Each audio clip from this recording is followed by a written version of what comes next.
welcome to the show. Ain't Gonna Hurt Nobody podcast, episode 38. 38. It's great. Sure is. Won't be late.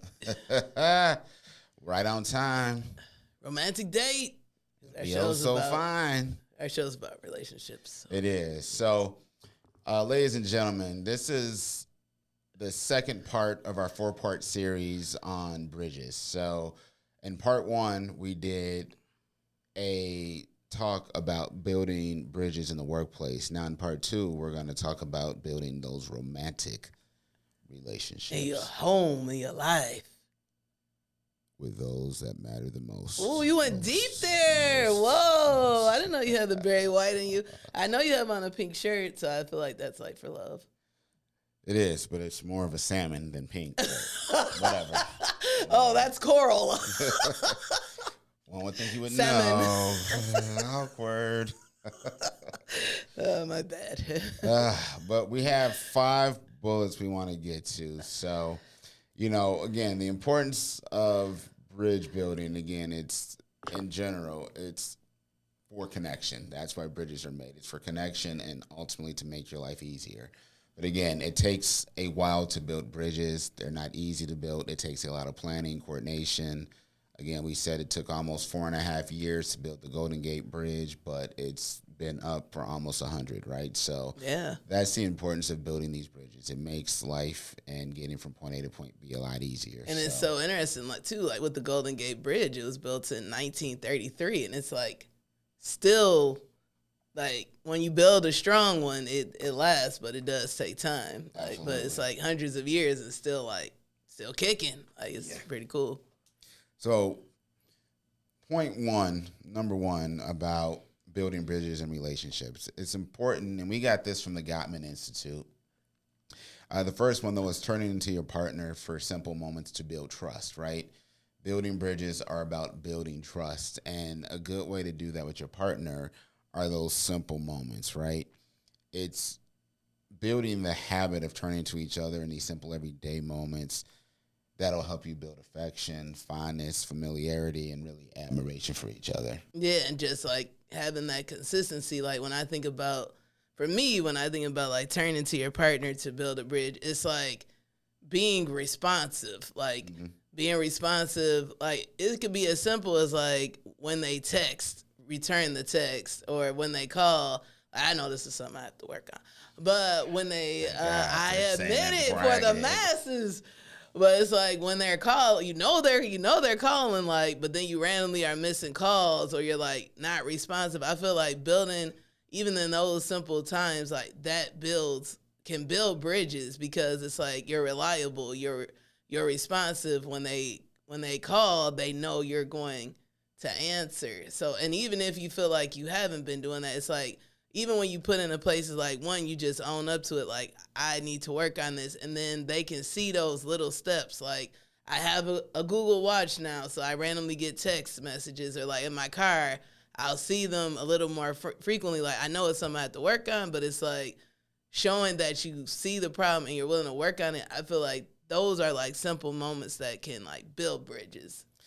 I think, that's some of the basic blocking and tackling. I was starting to take it to a point of just being considerate, right? It's the things you did earlier on, right? For me, I was, I think answering the text is, for me, that goes almost to courtesy, right? Which is, I think, can erode in a relationship. I think it's, hey, like, I made a cup of coffee.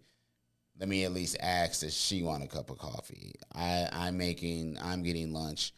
If it's not like a prepared lunch or if it's not my leftovers, let me see if he wants lunch as well, right? I think it's like those small moments. I think it's, we have a whole list of them here that they listed out that maybe we should just read some for the people, right? Buy silly gifts that are inexpensive, like when you're at the dollar store to make them laugh. If you can help run errands, stuff like that.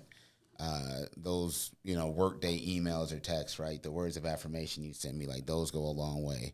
Like writing sweet or funny notes, just like kind of the cutesy stuff, like when there's no reason to do it, right? I think there's those times when there's no reason for you to do anything and you do something small. I think that just like, oh, you're thinking about me and you actually put thought into me. I think that's the type of consideration I think can go a long way. So would an example of that be like this morning, we weren't certain who was going to make breakfast. And it was definitely probably my turn to make breakfast. Not probably, it was definitely your turn. And then we don't have a set schedule. That is fair. But I would say like, okay. In my mind, I should say. It was. Yeah. In my mind, it was definitely your turn. Okay. In reality, it was probably, yeah.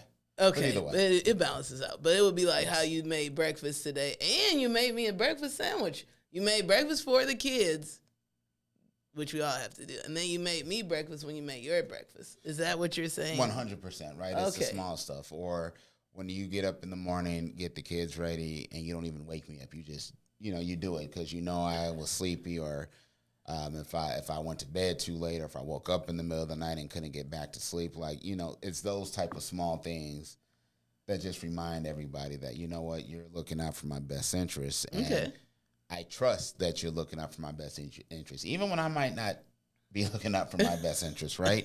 I think the macro point is like the trust, right? I think the example you gave with the calls and the text messages, it's one of those things that I know, like in a moment when I'm trying to get something done, or if there's like an emergency, that, hey, I can turn to you, or you can turn to me, or you can turn to whomever, that person's going to come through and deliver. I think that's the importance of like those type of communications when they come through, to have like a timely response, right? But it takes a lot of work, right? Like everything we do is on our phone, and it's easy. Depending on your notifications or settings, I've gotten 8 text messages from 8 different groups, and then it's easy to miss one. So, right, you can get into that point. But I think the overall macro point of like trusting that this person, I sent this message, it's gonna get done, or it's being done. I think that's the important part. Okay, cool. Yeah. So in part 1 of our series, we talked about it's okay for work relationships to become transactional, work bridges, I should say, to be transactional. So point number 2 we want to make is, do not allow your romantic relationship to become transactional. Complete opposite with work and home. You think about like a love and a romantic relationship, and the bridges and the trust that you're building. It's the single most thing that you should never really manipulate, and it shouldn't operate on a barter system. Because if not, that's really a relationship that's built from utility, and the bridge is that one of utilitarian needs. You're not going to try to make it sturdy. You're not going to try to make it pretty. You're pretty much putting 2 planks down that can support the wheels, and you're just going to do what you need to do to get over. And if it falls after that, oh well, because you've built this transactional thing that you're turning on and off at whenever you want. And I think too, like with the relationships, your romantic relationships being transactional, it's always like, I feel like it's always going to be, of course, an imbalance, and it's going to be like somebody that's going to feel like they're never enough. And I just feel like with romantic relationships, or just like relationships, when you have somebody who feels like they're never good enough, you'll never be satisfied, you'll never be happy, it just brings in so much more like negativity. Like whenever you just hearing the word barter, it just is like, it just makes me cringe a little bit. But we all in romantic relationships have been there. I feel like it's hard sometimes not to be there and not to keep track, especially when kids come involved. It's really challenging not to be like, yo, I got up every day this week and got these kids ready. You need to fill in the blank, or whatever it may be. It's just like, it's hard not to make it transactional, because sometimes you're so overwhelmed with life. You have so much on your plate. Yeah. And it's like a running list that you have going, and you're just like, well, this for this, this for this. But before you know it, I just feel like somebody's going to feel like they don't measure up, and somebody's going to feel like they're not getting enough. And then your relationship is just not even going to be romantic anymore. I don't know what type of relationship you'll have, but it just won't have that same zhuzh. Yeah, I mean, I agree. And I think, romantic relationships are progressive, right? So like they must be, right? They can't be the same thing. They're not going to be the thing that if you fell in love at 22 and you're 42, that relationship is not the same thing. There's been so many, trust moments that have been built, trust moments that have not been built. There's been, kids in life, job changes, death. There's a lot of things that are going to happen in your relationship that's going to make it progressive, and your needs and what you need from your partner in the relationship are going to evolve. But it can't be held over your partner as if, well, in order to make me happy, you must do this, or else I will not be happy. And if I'm not happy, I don't know I'm going to be here, right? I think it's a progressive side of it. You have to understand, like, what your need is. And I think to an extent, like, what are the tools you can give your partner to help you provide, like, on your needs? Because if I'm used to doing X and you now need Y, you might need to help me, teach me on how to do that, Yeah. I think I think it's a fine point, right? Because transactional, that could just mean material things. But I think it's like when it's a tit for tat, like, we started talking about the breakfast thing, and it's not about, well, I did breakfast and I did this yesterday, therefore we're even because you did this. Wait, no, because this thing we're doing is progressing. Like, we're going to have these kids, forever.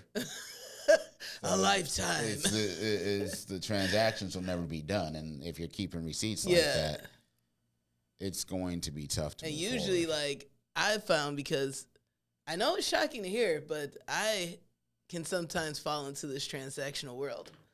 It's shocking. I know it's really shocking. But I found that when you are someone keeping track, that one, you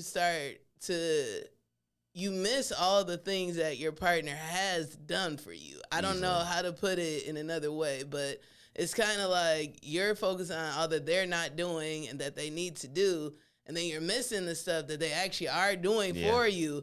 And then, like, sometimes you'll be like, well, you owe me this. And then somebody will say back, like, well, I did this, this, and this. And you're like, oh, shit, like, you did. And then you just, then you kind of forget. It just brings in such a negative component. And at the same time, when someone owes you something, it's like that just has such a negative connotation in and of itself. Like, if you guys are trying to be like a partnership together, I don't know how you could be partners if someone, like, owes you. It's like a lender borrower thing. I feel like you're never on the same level as the lender, and so it's like disconnect almost. Like, you want to be on the same. It's a job at that point, right? Yeah. That's the way I look at it, right? Like, we talked about the jobs and the transactional nature of those bridges. Once you make it transactional within your relationship, you're not there to build that meaningful, lasting connection that comes at the expense of self. Even if it needs to be, it becomes like, what can you? It literally becomes, what have you done for me lately, and what are you going to do for me next? Yeah. And at that point, people will find some. I think people will turn other places if they feel like, well, if I'm transacting, why don't I see if I can, like, transact with a better partner, right? That's what eventually will happen. And at the same time, like, if you put it in the scheme of money, like, if it's like a lender borrower type situation, it's like you're not moving forward.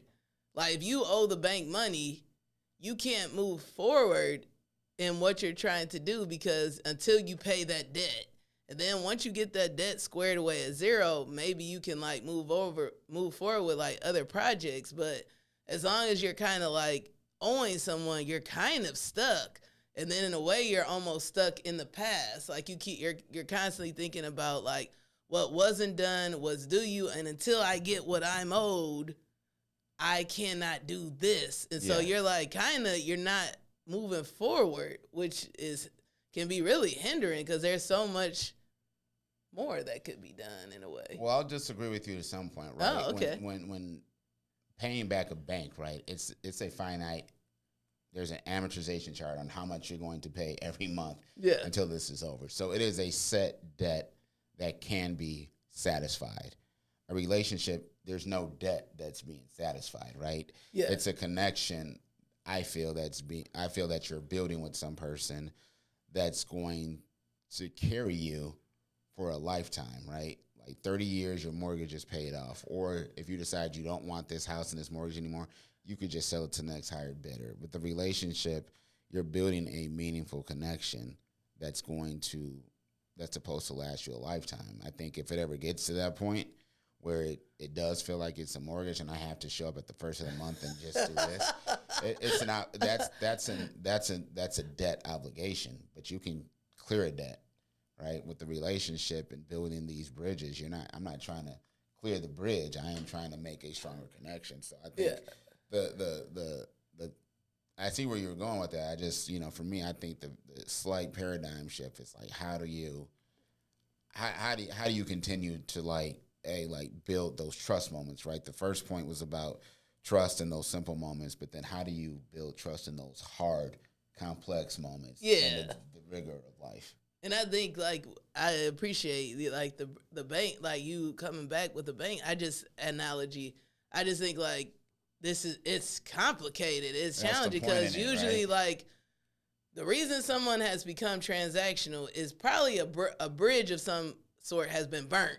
Some has gone awry where in a relationship as a whole from both parties involved. Yeah. If it's become transactional, it's not just she just over here owing me something or he feels the same way. Something went awry, you weren't like that when y'all started. And then now all of a sudden, it's transactional. We don't know what happened. We don't know what bridge was burnt or whatever it could be. But it's trying to build away from that can be challenging if you have hurt or if something has happened that made it the way it is. You see what I'm saying? I do. Yeah. I do. I think the important part, though, is if you don't create, the bridge is meant to avoid having to, if you're crossing a bridge over a body of water, it's either you have this bridge or you have to jump down to that body of water, swim across it, and then get back up it. If at whatever point the bridge becomes transactional, you're making the flimsiest of bridges, and there's no guarantee that you'll always be able to. Yeah, it's not a strong bridge. And, bridges require maintenance. No matter what, we see bridges closed all the time in Chicago, whether it's to oil them or whatever, so when they have to go up, whether it's to reinforce, new steel beams are needed, whatever. Bridges have to be reinforced, and I think it's important. In the analogy that you're using, you have to fix the bridge. You can't just go down the lake. And then just put up again 2 pieces of plywood and say, I'll cross the water with or without you, right? And I think that's becoming transactional. Well, I got this piece of plywood, I got to cross. Well, put yours down, and then you can get across. Oh, it's use that. You know what I'm saying? It's it's the bridge analogy. You got a piece of wood, you put it down, and then the next person puts their down, and then before you know it, you're across the bridge. But you're both picking it up. So you're used it, right? Yeah, I think the point is your relationship. You can't do the quid pro quo. Clearly, Joy and I have fallen into that mindset, especially since you've had kids. It's right? hard, but it's hard though, right? It's hard. There's moments where I'm just not up to doing whatever, and then she takes it on. There's moments she's not up for it and I take it on, and then you start to feel frustrated. And I think Joy said it kind of under her breath, but it's real. Hey, it all evens out, because really when you start to do the math, it really does. It really evens out in a relationship. There's gonna be a time where I know in March I'm gonna be in Vegas for 5 days. I know there's gonna come a time in a few weeks she's gonna be gone for a few days, and then she's gonna be gone again. So it's easy to be stressed out about those moments, but it's gonna even out, and we're both gonna have to deal with it in different ways. Yeah. Different things are gonna come up. So I think once you kind of keep that broader perspective and there's trust, you'll be good. I think once the trust has eroded and you just focus on the actions that you remember or that you're choosing to count, I think that's when the shit has gone south. Yeah, and it's basically that saying when somebody's I have to do this. Oh, man, I have to do this. Instead of flipping that switch and being I get to do this. I feel when you flip that switch, you're making a conscious effort to, change it from being, almost transactional to, just a romantic relationship, because I always think about them random ass bridges in the jungle that be Indiana Jones, and it's where the hell did they get this rope from in the first place to build this rickety ass bridge? But then it's And how did they get over it in the how first did they place? build this? Yeah. And I think that's a good, I'm going to use that as a good segue, and I'm going to make a little audible here. So our point number 3, which was originally number 4, but you guys don't need to know that. But number 4 is like, you have to look for something positive even when it's hard, right? Yeah. So what Joy is saying, like, just a mindset shift, like, instead of I have to do this, so I get to do this. I can tell you, ladies and gentlemen, once you have kids, there comes a point where you be like, I don't want to put these kids to bed. Read your own damn story. Sing your song to yourself. Sing your own song, change your own pamper, leave me alone. And I was putting them to bed the other night, and I was looking at our 8-year-old son who'll be 9, and I was like, I can't hold him and rock him to bed anymore. And then he was reading his own story, or I think he read his own story one time because he wanted to show off what he can read. And then one time he's like, no, I'm good on the story. I think I'll just go to sleep. And then it just hit me. He said that? He was really tired. I think he was really tired. And, Damn. He was really tired. And I had said no about something else. But it was just, and the next day I read a really long book. So trust me, he got it back. Make no mistake. But it's just you realize, like, the things you're taking for granted, they could be gone. So I think you have to, like, somewhat stay grounded and humble yourself and try to live and appreciate the moment, because when it's gone, you won't be able to do it. Yeah, and the same, even though I was ribbing the rickety bridges that being like Indiana Jones, it's like sometimes you got to make the choice to build with the materials you got, wherever your ass is, to build that bridge so that you could start to get across. And then maybe eventually you can make it like stronger, and you can fill in those empty planks that have fallen through into the abyss. Yeah. But I mean, it's like you have to make a choice to, if it's the 2 cliffs, like build something across and like help start getting across. It's like it's a choice to be positive, even if and I can only speak for myself, and I know I've been there where I'm just over it. Like, it's really hard sometimes. Maybe you need to make a list. Like, I started to just, like, journal, like, 5 positive things, because it's easier to be negative. It's easy. That's the easiest. That's the path of least resistance. When you go around other moms, they going to be ready in the arms to be negative, too. Like, we all got to vent. It's easy to be negative. It's harder to, like, flip that switch and find the good, even though it seems like it shouldn't be, but it actually can be hard. And then, even if you start like listing 5 positive things, or just saying, okay, what do you do? Say thank you for doing this. You might be pissed, like, you know what? I ain't finna say thank you to your ass, because you don't ever say thank you to me for what I do, which is, I would never be that petty ever. So I don't know. But anyways, I would just say that so many things. But I would just say, like, start saying thank you, and then with time you be shocked, like, they'll start saying it too. Like, the energy you give is what you get back. Like, but it takes time. You have to be intentional. You really do. It does. I think, again, in a romantic relationship, like, it's very easy to look at somebody's action and confuse it with their intent. So you can have the best of intentions, but if your actions don't match up, it doesn't mean you're a bad person. It doesn't mean, like, you want to destroy this bridge. It's like the best of intentions can always go left. Or you don't really know what the other person is going through. Like, we've had moments where I've, like, in the home, you're like, dude, you're not doing X, Y, and Z. And then reality is, like, I'm doing, like, 12 hours of work, or I'm, like, my mind's on work, and vice versa. You've had, like, whole assignment to do, or you've had team members who have burnt their work bridge with you, not lived up to their end of the bargain, and then, like, put it on your plate, and you're stressed out about that. And it has nothing to do with, like, the actions I've taken or you've taken. Like, there's just, like, other things that are going on. So I think we always can't look at someone's action and, associate it with their heart, or they're willing to, like, be trusted or connect with you. I think you just have to understand, like, look for something positive, and you can ask questions. And I think if you're the person that is stressed, be willing to answer the questions, because I know there's times I'm not willing to do that. I don't even want to talk to people. I don't want to see people. I just want to close my eyes, wake up, get done whatever work stuff I have to get done, or what other familial obligation I might have that has nothing to do with our household, just so I can keep it going. But it can be hard sometimes to, like, see the positive when those simple moments are being ignored, or the moments where the relationship feels transactional. Yeah, and it can, like, even to build off the intent, I really like that you brought up that point. But I think even when you're trying to be positive, if someone does hurt you, you can, or hit, a trigger or says something with the tone that you don't appreciate. It's like sometimes you can think to yourself, like, it was not, this person said this in a disrespectful way to me that I did not appreciate, but yeah. I know it was not their intent to hurt me.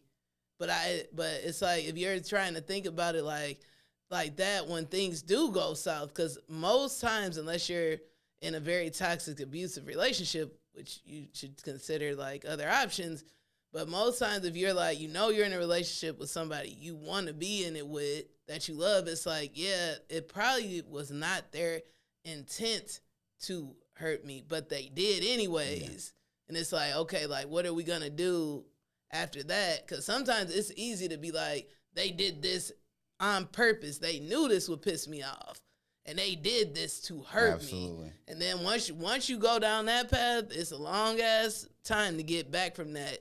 But if you can just be like, okay, it wasn't their intent to do this, but I did not like this. That in and of itself, I think, is a little more positive a thought. But I'm not fully certain. It can be. So I think I'm going to take everything you just said, and I'm going to go to our fourth point. And sometimes you have to make the first move, right? And that means at some point you're going to have to quit keeping score on whose turn it is. You're going to have to just step out there and take a chance, and, because you might not get a chance to make the second move, right? It's easy to get upset. It's easy to, like, have that switch turn off, and you could just feel over it. But I think at some point you have to stop, right? Like, yeah, because you're hurting yourself. Yeah. After a while, you're actually hurting yourself. And there's a level of humility that comes with that. And I think what it does is it allows you to extend like a piece of trust, or a trust bridge, to come back and see if your partner takes the bait. But coming first, that takes humbleness. You might be 100% in the right, but it's something that has to be done in order for things to just progress. There was a thing that went out on the internet a few years ago. It was like a list of things that mans do, and there was like, a man always looks you in the eye, shakes hand. You never make the first offer when negotiating, right? And I think you could be. It's weird when people say that, like, you never make the first offer when negotiating, because the perception is you'll be in the power position if you're reacting to what somebody's doing. Sometimes I like to be in the space where I'm putting it out there, right? You could be negotiating a job salary, and if you wait for them to tell you what their first offer is, you might not even be in the same pay band or same neighborhood of what they're thinking about, and you've just wasted your time going through multiple rounds of interviews, da-da-da-da-da. So I think one of the things, it's make the first move, because at some point you have to quit taking score. Matter of fact, real story, we went to this place, what was it called, Galaxy Golf or Cosmic Golf? Oh, Space Golf. Space Golf. We went to Space Golf. Little hole in the wall spot, and I think that's LaGrange. I'm sorry, it's in Orland. It's out that way off 159th. Great spot though, by the way.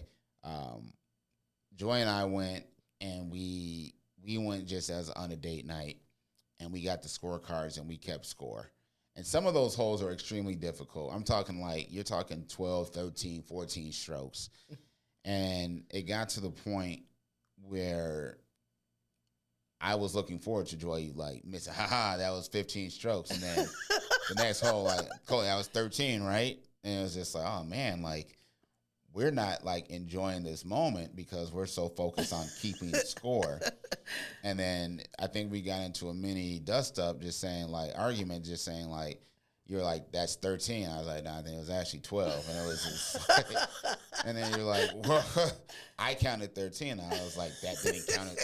But it's like, it's because we were keeping score that it wasn't like until hole 16 was almost over that we started having a little bit of fun. So yeah, I would think like the idea of like, you at some point you can make that move and not keep score, because we went last week with your brother, who's been a guest on this show, and the kids and your mom-in-law, no scorecards. We just had a great fucking time. Yeah. Being there, and it just took. And I remember the young lady working there. She was like, "Do you guys want scorecards?" And then your brother just said, "Nah, we don't need them," because he knew because when you start keeping score, you're focusing. When you're keeping score, you have to. You're waiting for yourself to do something well and for someone else to fuck up.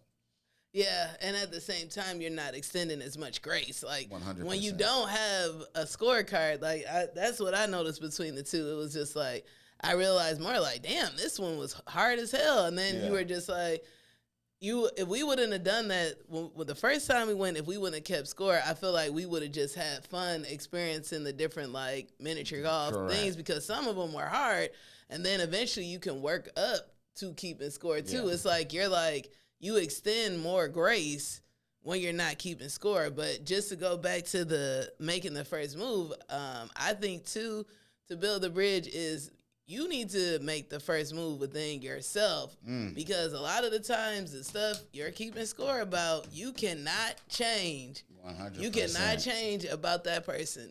But you can make the first move with yourself.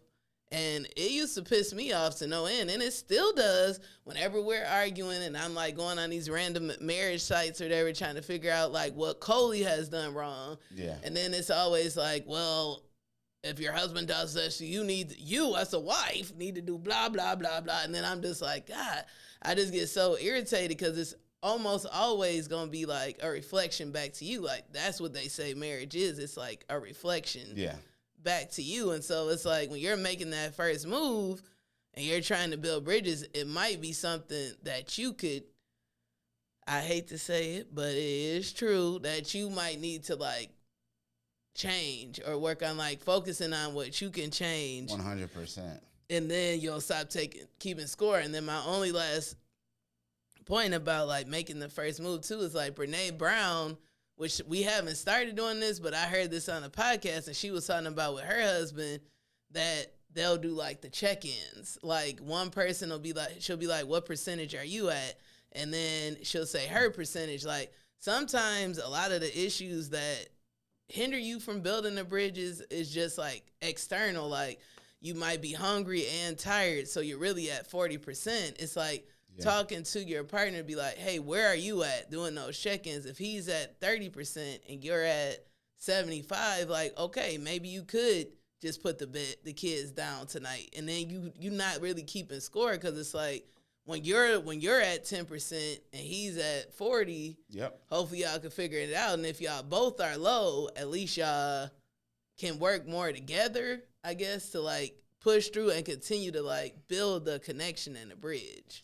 And I think all that takes us to our fifth point, right, which is swallowing your pride, right?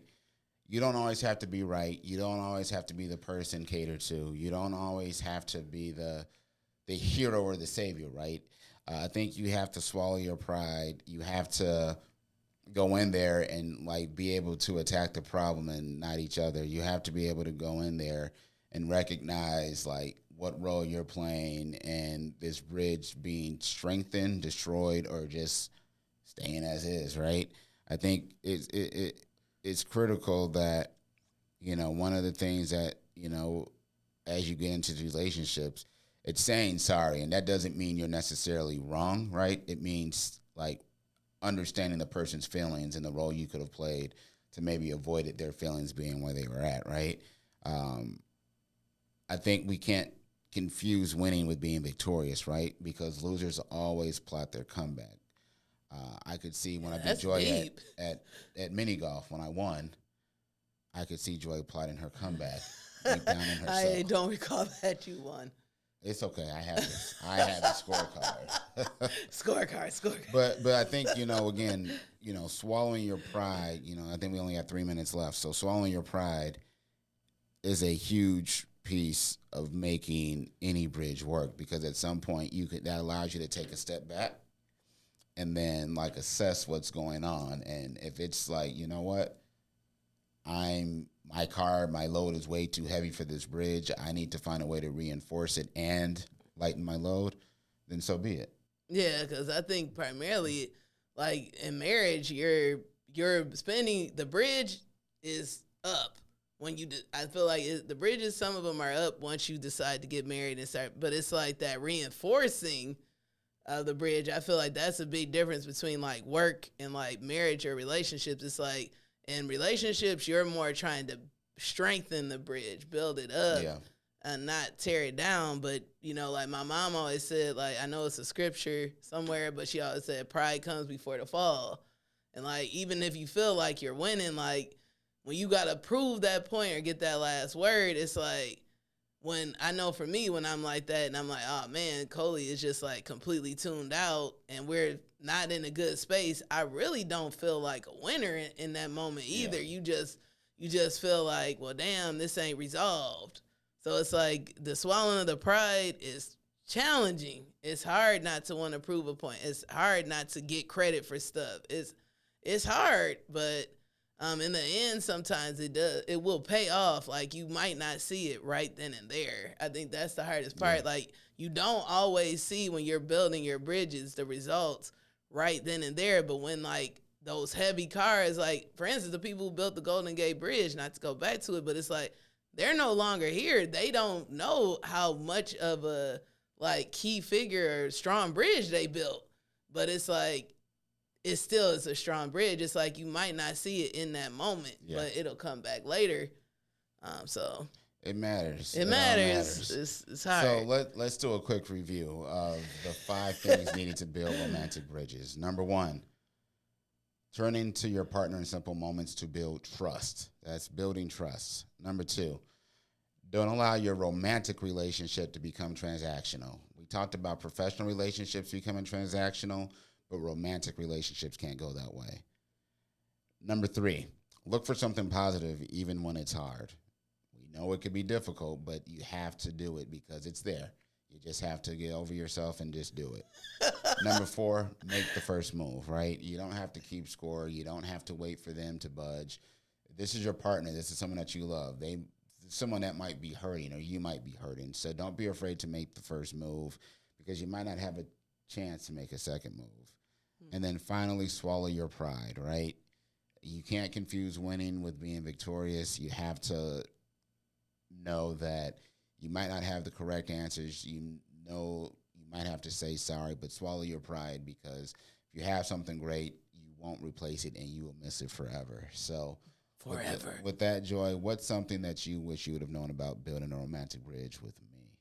Oh, wow. Well, I think it might sound random, but I just wish I would have known the importance of building, that it's a building process to build bridges. It's like you got to get the hammer, you got to get the nails, like you actually have to build it. Yeah. I mean, I think everybody watches rom-coms and all the, it just makes it seem like you're gonna have some like dust ups, but y'all just gonna make it work. But really, it's a lot of work to be in a relationship, and I think there's always a lot of focus on how someone like burns bridges, especially in relationships. Yeah. You don't see as much focus on how did the people like build those bridges? How did they get into a steady, strong relationship? You don't see as many examples of that. So something I wish I would have known is just that there is work involved, really,